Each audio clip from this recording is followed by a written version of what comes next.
udah gajian kan? Duit dong. Oh wala, bener juga tanggal gajian. Nih mah 2,5 juta. Kok sama sih kalau nikah sama dokter? Loh, ya aku nggak enak lama minta sama Mas Abdul. Terus buat apa lo nikah sama dokter kalau ngasih ke gua sama, ngaco? Gak mau tahu, gak mau pulang gua kalau segini dong. Aduh, Novi, sini bentar ya. Mas denger ya? Nih, tambahin dah. Loh, beneran nih Mas? Iya, nggak apa-apa, udah kasih. Nih mah. Ya elah, nama cenggo doang. Cenggo tuh maksudnya 1.500 ya kalau ada yang nggak paham. Percuma amat sih lo nikah sama dokter tapi masih demit asu. Astagfirullahaladzim. Maaf ya Mas. Mama tuh matre ya? Ya,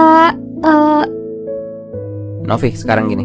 Mas tuh suami kamu kan? iya Mas. Berarti kamu percaya sama apapun keputusan Mas? Ya, iya. Nggak boleh ragu, ulang. Kamu percaya nggak sama apapun keputusan Mas? Iya, percaya. Sekalipun keputusan Mas bikin kamu dibenci Mama?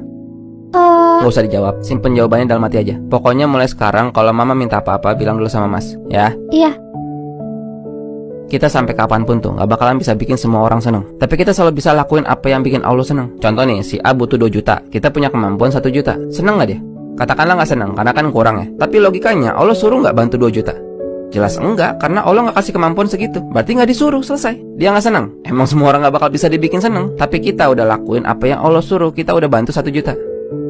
Bayangin nih, suatu saat kita ditanya, kenapa waktu itu lo nggak bantu si A 2 juta? Jawabnya apa? Ya karena nggak punya kemampuan. Iya betul, kita kemampuannya cuma 1 juta. Selesai kan? Tapi kalau kita nggak kasih 1 juta, nggak usah ngomongin benar salah, nggak usah ngomongin dosa pahala. Ditanya, kenapa nggak bantu 1 juta? Bisa jawab nggak?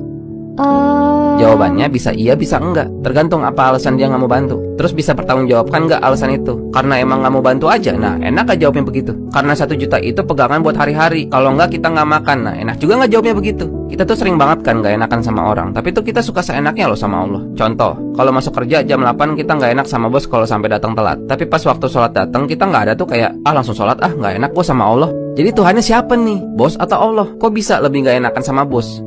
Bukan gak enakan sama bos itu salah, tapi sekalipun dia gak enakan sama bos, harus karena gak enak sama Allah. Kan Allah juga gak suka kita telat masuk kerja sesuai perjanjian. Paham ya? Iya, aku paham banget. Mas gak lagi ngasih jawaban, Mas lagi ngajak kamu mikir aja.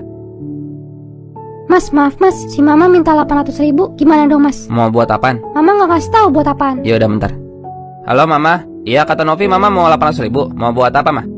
Oh jalan-jalan. Bentar ya Ma, nanti aku WA. Mas mau kasih? Gak apa-apa, orang tua pengen seneng-seneng, Mas juga lagi ada. Ini pelajaran buat kamu ya. Duit yang kita pegang itu bukan semata-mata bisa kita pakai sesuka hati kita, tapi semuanya itu tugas dari Allah. Jadi jangan main-main, harus pakai sesuai sama apa yang Allah suruh. Jadi harus banget kamu tanya uangnya mau buat apa. Siapapun yang minta uang kamu, paham ya? Iya, paham Mas. Dul, bagi gope Dul. Mamais, apaan sih? Biarin aja, orang udah anak kok, ngaco. Mau buat apa Mah? Udah buat apa kek, nanya